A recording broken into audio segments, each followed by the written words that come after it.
thank you so much for being here. Thanks. All right, if you guys can't hear us in the back, just throw your hands up and let us know so we can adjust for you. Is this good so far? Great. Okay, so I think most everyone in the room probably knows what 500 Startups is. But for those who don't, or for those who are listening on YouTube or on our podcast, can you just tell us, what is 500 Startups? Yeah, so 500 is a VC fund. We primarily invest in pre-Series A stage, so that's kind of seed or post-seed. We invest both directly into companies as part of a round, or we invest in them through our accelerator. So all the companies that go through our accelerator, which is probably actually what we're more known for, we invest in all of them. But that we have about 200 million under management at this point. We've been around for 5 years, more than 1,200 investments over the 5 years, so definitely a lot, and that's only going to grow bigger. And our team is about 100 at this point, and that actually doubled just in this past year. So I think at the beginning of the year we were around 50, and now we're about 100. And this is a mix of both full-time and part-time, but team has definitely grown. And that's not all in Silicon Valley or even in the U.S. A lot of it is international. But yeah, so we're based in both Mountain View, San Francisco, and we have people all around, but that's where we have offices primarily. Yeah, and where are your people who are all around? What are the primary cities that you guys are focused in outside of these two areas? So we have team members. We have a pretty sizable presence in Southeast Asia, and even there, they're actually spread out a bit. There are some folks that are in Malaysia and in KL. There's some that are in Singapore, Thailand, et cetera. But Southeast Asia as a region. We also have a number of folks in kind of Latin America. They may go back and forth, but specifically Mexico, and I guess if you count Brazil, but we have one of our managing partners is focused on Brazil, and she spends some of her time there. We've also just recently, in the last few months, set up a presence in Miami, still targeted at Latin America. And then a lot of folks in East Asia, one India, in the Middle East, a couple folks in London, and I'm missing a lot of countries, but we definitely have people kind of in a lot of different parts of the world. Yeah. And so what's the size of your current fund? So interestingly, we actually have a number of different funds. A lot of people may have seen announcements we've made over the last few months about us launching a fund in a certain market. I think the most recent one was us announcing that we're going to start a fund in the Nordic region. But we have 3 main funds, and the one that we just recently closed was closed at $85 million. And I guess sort of how the structure works is we have kind of these what we call main funds, which are kind of like the bigger flagship funds. The accelerator investments tend to come out of there, as well as just general like our seed investments. But we also have regional funds that are smaller, like maybe anywhere from 10 to 15 million, that are focused on a particular region. In some cases, a vertical. We have one fund that's called the Mobile Collective. That focuses purely just on mobile investments. But there is a relationship between these smaller funds and sort of like the main fund. And right now we are focused on raising Fund 4. But yeah, it's definitely kind of nonstop. And how many companies are in your current portfolio? So overall, across all of the funds and the micro funds as well, it's definitely exceeding 1,200. It may be actually more than, it's definitely more than that.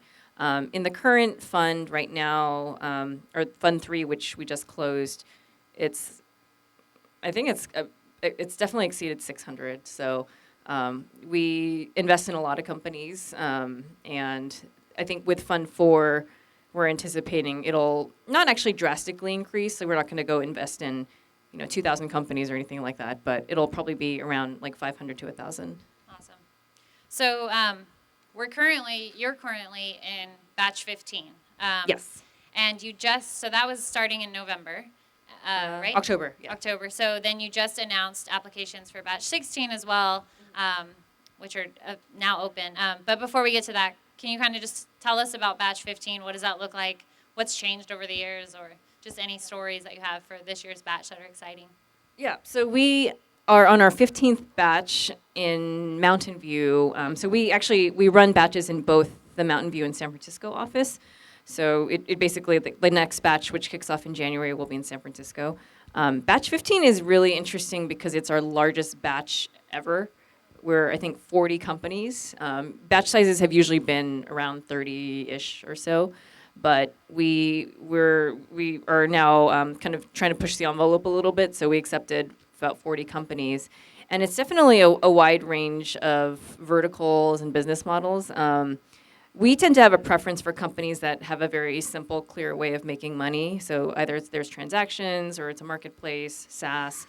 But aside from that, there are certainly a lot of different ways you can take it. So we also have a preference for companies that have traction to show for. So we don't usually invest in pre-launch or even pre-product. That's way too early for us.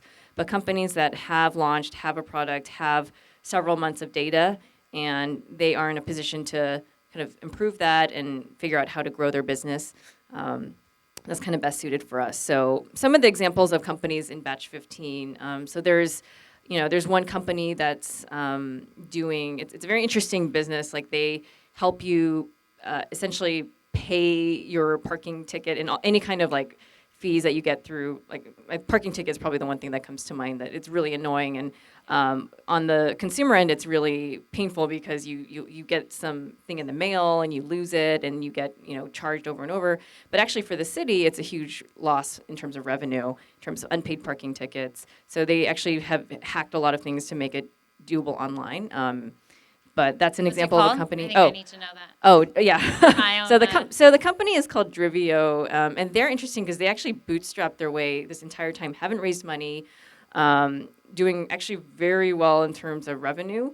But they're thinking, how do we just take this to the next level? Like it's been going great for the last year or so, and they're part of our program. They're a company from New York.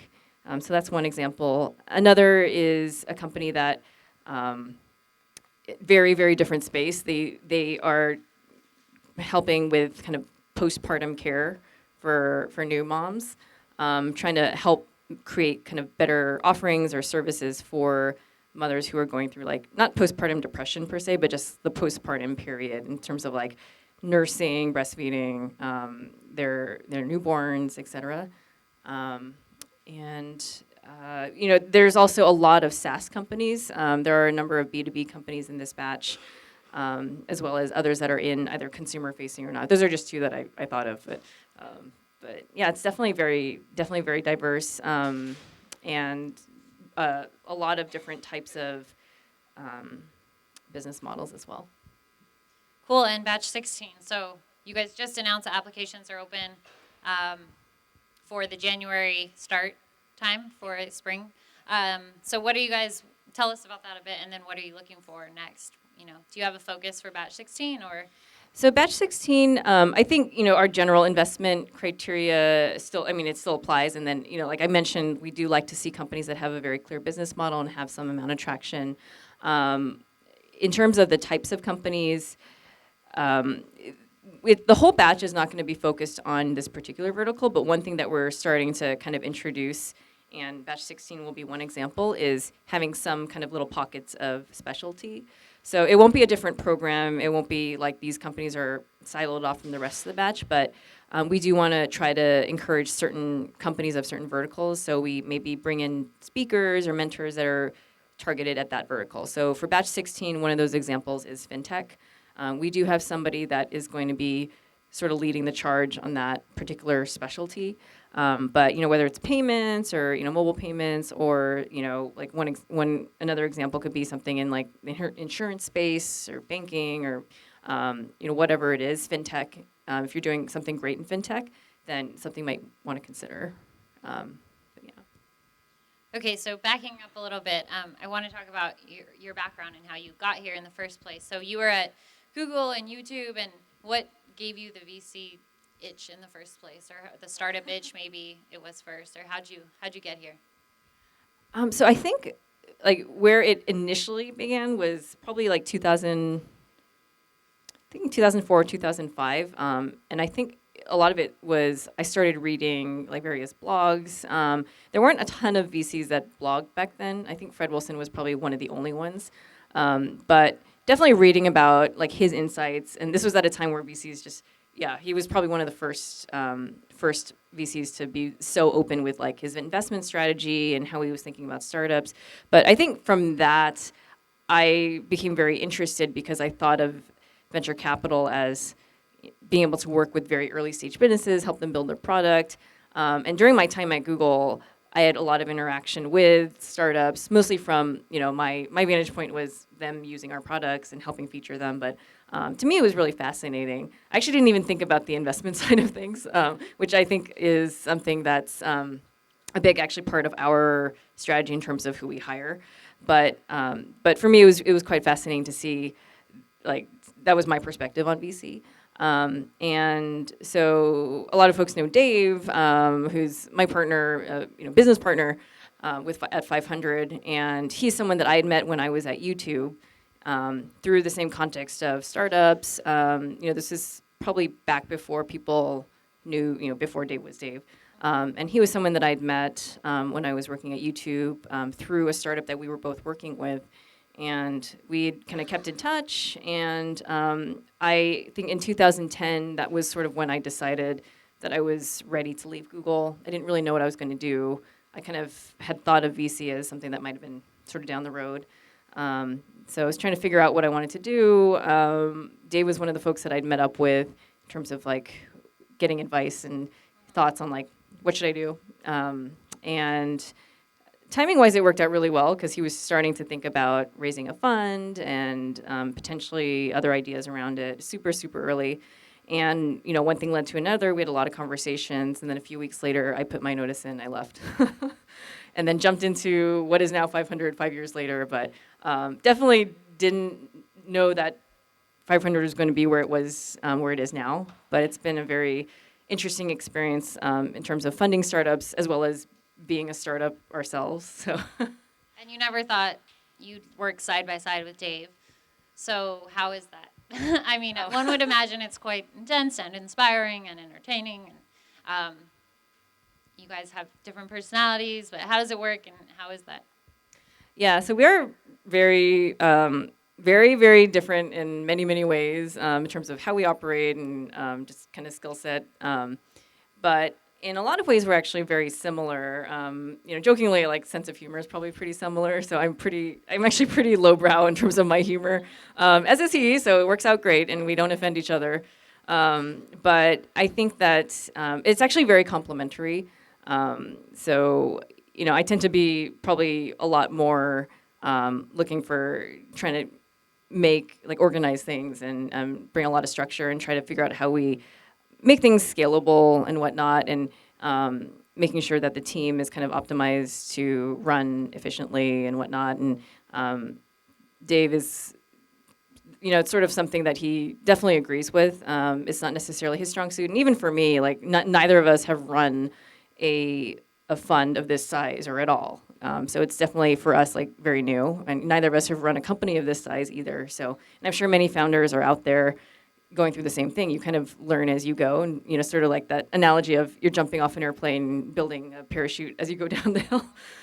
So that's something we're definitely both figuring out too as we go, and it hasn't been an easy 5 years for sure, but I think that we definitely balance each other well. So yeah. I think something everyone can relate to is the struggle of work-life balance. How do you maintain your balance?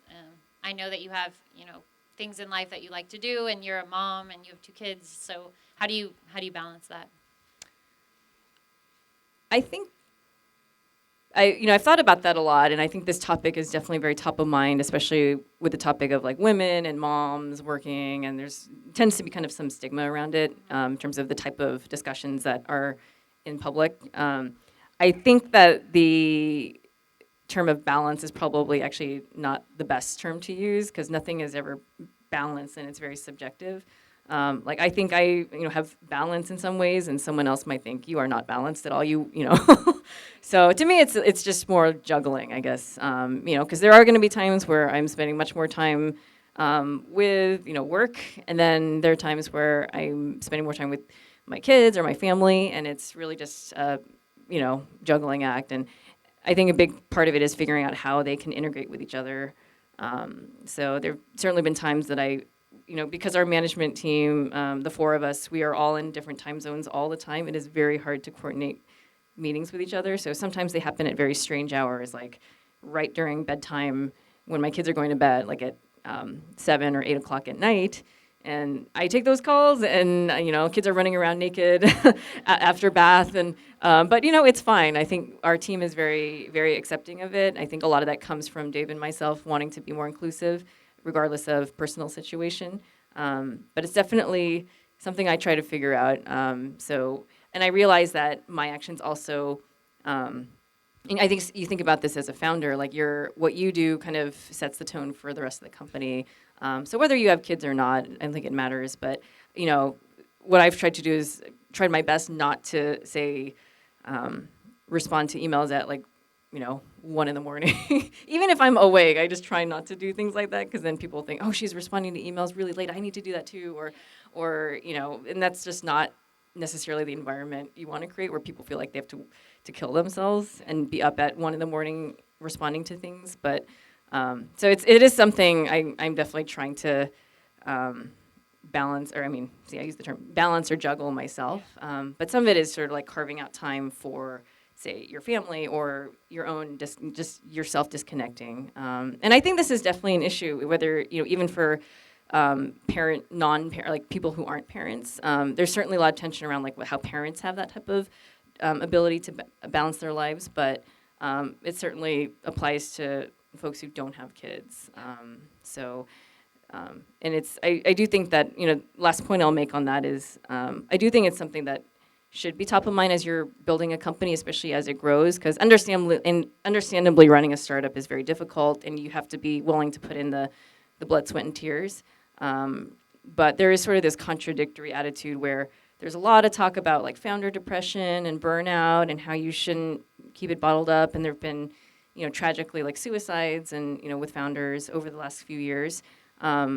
Yet, that sort of hard work and kind of killing yourself is also rewarded in some ways. And if you talk about, well, I do have balance in my life, then for some reason that's sort of frowned upon. So I feel like it doesn't, those two don't really go together. And I think that's something that you should definitely think about as you run a company, that you allow people to disconnect and recharge. Okay, so just so you guys know, we are going to open up to questions shortly, so get them ready if you have them. So when we talk to investors or partners who run accelerators like yourself, by far the number 1 and 2 questions are, how do I get in, and or is this the accelerator for me, or is this the program for me? I think at least around here, the accelerators and incubators have somewhat of a reputation. They each have their focus, their attitude, and kind of what defines them based on, how they portray themselves. So what sets 500 apart? What is your mission? What are your values? And what are you guys focused on that makes you attractive? Right. So I think that's something, if you're considering, one, obviously, if you take outside capital is one question, but other is what do you want for the business and what is going to help you get to that point? Certainly wouldn't join an accelerator just for the sake of it, but you should think about it from the perspective of how is this going to help my business? And 500 may be a fit, it may not be, but I can tell you for us, what you should really, sort of what 500 can help with is certainly on growth. We have our own term for it. We call it distribution, and we kind of shorten it to distro, but essentially growth marketing. How do you grow your business? How do you track all that very, religiously? And not just growth for the sake of growth, but actually retaining and engaging your users. So that's a big focus for us in the accelerator, and just as a fund overall, helping companies grow. So that's one thing. If you're a company where you really need that help, or you really want that hands-on help, then we may be a good fit. And the other area is certainly, fundraising and getting access to a strong network. Our network is very, very strong, and not just in Silicon Valley. It's a global network. We have 1,200 companies. We have 200-300 mentors, and they're all. I can I can promise that if there's someone that you want to get connected with in almost any region, we're probably 1 degree removed, just based on the sheer size of our network. So that's very valuable. And then I guess the other thing to think about certainly is, a lot of things like what are the terms of the investment that an accelerator would take? What's the commitment? There are some accelerators that are super, super hands off, and there's not really much of a program. Maybe they do something very minimal. Maybe you don't necessarily get access to the staff or the network as much. But more hands off. There's some accelerators that are super, super hands on, much smaller and intimate, potentially to the point where they might try to help you run your company, which you may or may not want. But there's some that are very helpful that are very hands on. We're sort of somewhere in the middle where we do offer a lot of resources every week during the 4-month program. You have one-on-one interactions every week with the 500 staff and with our growth team. But, it's nothing that we force upon the companies. Like, we have some companies that take advantage of more of the resources, some that I don't see in the office too often, and some that have to travel a lot back and forth from home for whatever reason. But, if you want your company to grow and have, you want that help and you want help with fundraising, and you want to be part of kind of the 500 culture and sort of what we, kind of the areas that we focus on, then it could be a good fit. Yeah. I was going to say, what are you actually doing to help your company? So it does sound like you guys have a lot of resources that you offer. You said you meet often with companies if they choose to take those meetings. And then you also have your mentorship network, right? So what does that really mean, and what is that for? I know mentorship is huge for a lot of new founders. So there's definitely, one, like when you're in the accelerator, there's a lot of mentorship you get from our staff. And I think that's actually something that's evolved over time. In the very early days, we were probably a lot more hands-off, thinking companies, if they want help, they just kind of stop by your desk or get help. But there was certainly a lot of demand from companies saying, well, we actually are in 500 because we want your help and your insights. So we started doing sort of this point of contact model, almost like a coach or an advisor that you are with every week. And that's been actually very successful in terms of companies actually getting kind of some of that guidance and that sounding board, both for fundraising and just all the random things that come up when running a company, plus growth. So that's something that's a big part of the program. We do a lot of talks every week with different speakers, both tactical and kind of high level. But we do try to keep it very focused on either growth or fundraising, just so we don't become a distraction. Like, we want to accelerate your business. We don't want to distract. And the mentor network beyond us is a lot of people who have experience running companies or in very specific domains or functions. Obviously, they all volunteer, but they'll come do office hours, come during pitch prep and help give advice on your presentation. And sometimes they're just available just for one-on-one, like if you want help. But they're also really just there as a resource for the companies. And while they aren't formal mentors, like mentors in the 500 network, we do a lot in terms of trying to bring in investors and VCs to do office hours. So some of it helps the companies practice their pitch, but it's also, there's a little, there's another side to it in terms of VCs getting exposure to our companies and our companies getting access to these investors that they otherwise would probably have a very hard time getting a hold of. And something else I would add that about what makes you guys stand out is how awesomely diverse you are. You guys have an incredibly diverse team and also an incredibly diverse portfolio. And you've always said, it's not a tactic, it's not a strategy, it's just who we are. And you guys are global, so you have access to a lot of diversity. Over 40% of your last batch were international founders, and over 30% were female founders. So that's hard. I mean, Startup Grind, we're a global company as well. But we still struggle to get more women speaking and more on stage for our global conference. I try to get more diversity on stage. It's not as easy as everyone wants it to be. Yet we're talking about it a lot right now. So from someone who does it really well, how do you guys maintain that, and or do you have advice for people who are also trying to establish something along the lines of what you're doing in their companies? It definitely, if it's not core to your culture, or you intentionally do it from day one, it just generally gets harder as the company grows. So you run into problems of, the company being several hundred people, and you look around and you think, oh, it's just like there's no people of color. It's predominantly, let's say in the engineering group, let's say it's predominantly men or it's predominantly white men, and maybe not a lot of women, especially in the leadership or on our board. So I think it's good for companies to always be not just think about it and say, yeah, diversity is important, but actually do something to make that happen. So common kind of cop out that that comes up is, oh, well, no women or no people of color or no LGBT, none of them really apply to jobs here. Well, there's probably a reason why they aren't doing that. Could it be like the job description? Could it be when you get referrals from your network, look at your network. If your network isn't diverse, then of course you probably aren't going to get those types of candidates.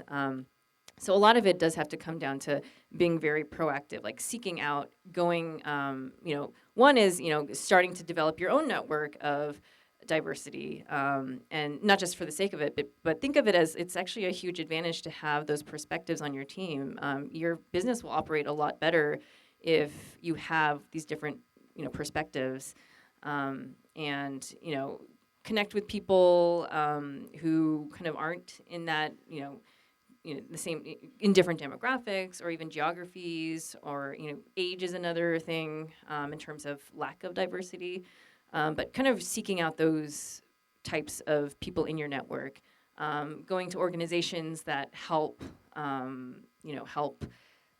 access to different groups, especially within minorities. Like one example of a group that we've sort of not officially partnered with, but we try to do more with is like Start Out, which is a big startup organization for LGBT founders. Black Founders is another great organization. But yeah, I think generally just looking at not just candidates, but also like how is your culture, the company culture, and it's really hard to have a good kind of barometer for if we're being inclusive, if your team isn't that way. So, and I think it's good to acknowledge when people are actually trying and not try to be too harsh about attacking companies, saying you have only white men or you have only this and that. Especially if because I think that also is not productive. Right. Kind of pointing out problems, and that's just, I think that's sort of why there's been a lot of there's just been a lot of negativity around it. But if you can try to highlight companies that are doing a great job at it, highlighting great female leaders or highlighting great people of color that are in leadership, that'll make a huge difference too. Yeah. And it's not easy, like you said. Yeah, I think a good starting point, I was just talking to a colleague about this today, was figuring out how to eliminate the unconscious bias as well. Exactly, to your best that of too. the ability. I mean, as far as you're doing an interview and you don't need to do a face-to-face, like you can do a phone call and maybe you're eliminating it there, or there's just a number of different things that we're trying to practice as well that have really helped. Yep. Okay, so I want to jump into kind of the founder profile, starting with, how do you find your startups? Are they just flocking to you? Are you guys doing anything active to find them? So we do get a lot of deal flow from our network, and not just like our own portfolio of like founders who refer other founders and mentors, but also people that we invest with, our LPs. So we do get a lot of referrals, and that certainly helps. But we are also very active on recruiting, especially for the accelerator. So we try to go out to events and meetups all around different geographies. We actively ask for companies from people who've referred great companies to us, especially if they're ones that we've given offers to. So we are very active that way. We also have an application process, so companies will apply on AngelList. So that is definitely helpful too. So that's how we do our applications. But referrals certainly help as well. We've found a lot of success in different types of events in different regions. And again, referrals from the network are very helpful. But we also have brought in a lot of companies who've just have had no connection to us, and they've just applied through AngelList. Is that how, like, your very first batch, like, how did those? Oh, the very first. Just curious. The first batch was very different. I feel like and that batch was much smaller. I feel like those 12 companies we had to beg to be in our batch, and they didn't know you yet. yeah, they were like, who are you guys? And this is like 2010 or 2011. So, so I kind of jokingly say, yeah, we had to like beg these companies to take a chance on us and go through our program, and we didn't know what we were doing. And but yeah, the first couple batches were definitely, we didn't do applications. It was all referrals. But at some point, as the program grew bigger, we realized we weren't capturing all of that. And again, this kind of goes back to the earlier question about how to be inclusive and diversity. Certainly referrals are very valid, and we still rely on them a lot. But we did want to open it up for more people who don't have that type of access, especially if they're not in Silicon Valley. Okay, last couple questions. What are maybe your top 3 to 5 characteristics of founders that you're looking for before you choose to make an investment? One is definitely that they are very passionate about what they're building, and I think that's a lot of these things I'm going to say sound pretty common sense, but definitely I can tell like in the meetings or the interviews that they're very passionate about making this like their life for the next 10 years. Like they're not going to kind of like give up after a year because it's not interesting. So just having a sense that they're really committed to this business, and not just the business but this industry and being successful. The other, which is kind of an interesting point, is that they're coachable. So I know a lot of people think that great founders are assholes and they're super stubborn because they know they're right, and so there's some elements of that. But we've actually found, and it's this sort of some amount of data in the last several batches, the companies that ended up actually doing the best and having the most longevity at this point, both in terms of their business as well as fundraising and growing the company. Those founders are actually the ones that were most coachable. And the ones that were the most stubborn actually went the other way, and their companies tanked or they just didn't do as well. But I think coachable doesn't mean that you just do whatever people tell you. It means that you're open to feedback, especially when it's coming from a valid source, like, say, the 500 point of contact that they work with, who has worked with a lot of companies and has seen what has worked and what hasn't, so that they take that feedback into account. They try things. They're constantly wanting to test things, especially when it comes to growth. So that's definitely a key thing. And sometimes it's really hard to tell in just a meeting or two if someone's going to be coachable or not. Sometimes we find out once they're in the batch and we meet with them every week and they're just like being really stubborn. But sometimes we can tell if a company is going to be coachable just based on when they talk to us about why they want to be in 500. So those two. And then, the third is also how focused they are on growth and distribution. So on one hand, some companies will come to us and we bring them into the program, and they really are just kind of a huge, hot mess when it comes to their metrics. Like they don't even have analytics set up. So in some sense, we do help them with that. But founders who already have a very good sense of like their metrics and they know what works and what doesn't work, even if it's a little bit rough, that they have at least been testing that actively, that's also something we look for. So founders who are very focused on kind of iterating and testing and growing and trying a lot of things when it comes to growth. Are there any like non-obvious questions that you guys ask in the interview process that if I'm a founder I should be prepared? Oh, non-obvious? Yeah. I mean, Is certainly, there anything weird about your process to check out? We had one person on our team that would just like to throw, I mean, he doesn't do this anymore, but he would throw people off and ask them, like, why are manhole covers round? Or I think it was like not, it wasn't a serious question. And afterwards he would just kind of say, I'm just kidding. See how they handled it. Yeah, but so, I mean, but those questions were just more joke questions. But, I mean, things that might be non-obvious that, I guess one, so a couple that come to mind are sort of like, why are you guys, like, or why are you going to win? So like, what's the unfair advantage you have over competitor this or against, just like what makes you different? And it's a bit of a kind of a very open-ended question, but for some reason that does seem to throw people off when they, you can ask them a lot of questions about like, who's your target customer? What's the product? Blah, blah, blah. But when you ask them, what's your unfair advantage? Like, how are you going to win? Sometimes it trips people up. So that's something I think that, I mean, that's not a routine question. That's just sometimes a question that I usually ask. But, and the other is also very open-ended, but it's like, why now? Like, why are you doing this now? And it's not even specific to, there's these types of businesses are very popular, or I don't know, whatever kind of answer you give, but it is a question like, why are you building this business now? Because it kind of helps you understand how committed you are to this. Because as you guys know, startups are very difficult. So can you see yourself doing this for the next 5 years, 10 years, longer? Yeah, those are the two that come to mind. Great. Okay, last question, and then we'll go to a Q&A in the audience. What is your best piece of overall startup advice? The big one.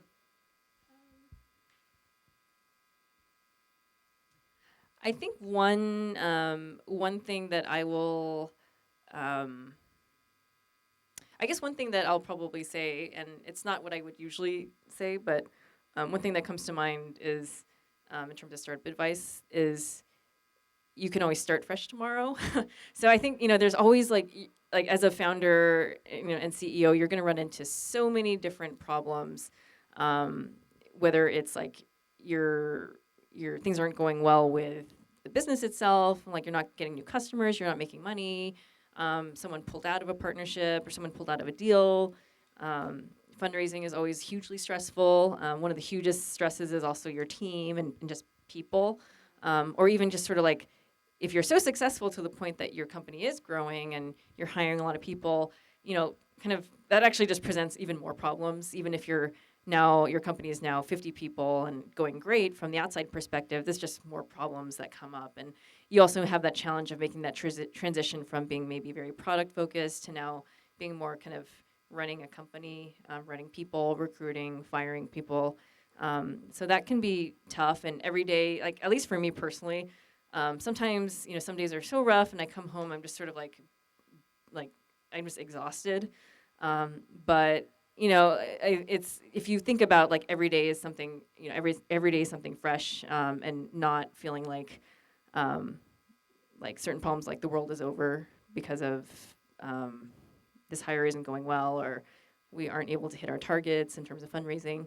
I guess that just kind of lends itself to just, you have to be like relentlessly optimistic, because you are running a team. People are looking to you, and they want to work with you because of your vision and your optimism. So if you're a leader coming in being like, oh, yeah, this sucks, it doesn't really inspire people to be part of that mission too. So that's why being a founder and CEO can be very lonely, can be rough. But I think if you just think about it as like, continuously being optimistic, even when things are going in the crapper, just being optimistic, thinking about every day is a new day. That's the best advice I can give, at least right now. Thank you. That's great. Let's give Christine a round of applause.